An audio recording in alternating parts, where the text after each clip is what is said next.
इस चैनल पर दिखाई गई वीडियो केवल इंटरनेट से ली हुई जानकारी के आधार पर प्रकाशित की जा रही है।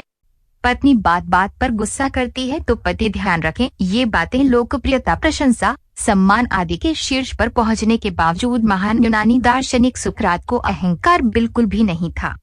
वे अत्यंत सहज, सहनशील और विनम्र स्वभाव के थे। अपने शिष्यों को भी वे किसी प्रकार का गुरुभाव नहीं बताते थे। ऐसे नम्र स्वभाव के सुकरात की पत्नी अत्यंत कटु स्वभाव की थीं।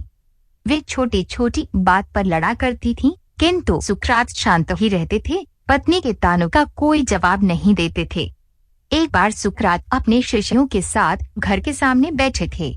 किसी महत्वपूर्ण विषय पर गंभीर दार्शनिक चर्चा चल रही थी। सुकरात अपना मत व्यक्त कर रहे थे और शिष्यों के तर्क भी सुन रहे थे। तभी घर के भीतर से उनकी पत्नी ने किसी काम के लिए उन्हें आवाज लगाई, लेकिन सुकरात चर्चा में इतने व्यस्त थे कि पत्नी की आवाज पर उनका ध्यान ही नहीं गया।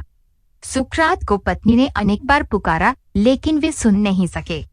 अब तो पत्नी का गुस्सा चरम पर जा पहुंचा। उसने शिष्यों के सामने ही एक घड़ा पानी लाकर सुकरात पर डाल दिया। यह देखकर शिष्यों को बहुत बुरा लगा। सुकरात शिष्यों की भावना समझकर शांत स्वर में बोले, देखो, मेरी पत्नी कितनी उदार है, जिसने इस भीषण गर्मी में मेरे ऊपर पानी डालकर मुझे शीतलता प्रदान करने की कृपा की। अपने एक गुरुवार की सहनशीलता देख शिष्य श्रद्धावनत हो गए और पत्नी का क्रोध भी शांत हो गया। कई बार क्रोध का जवाब सज्जनता से देने पर क्रोधी व्यक्ति शांत हो जाता है, विवाद की स्थिति नहीं।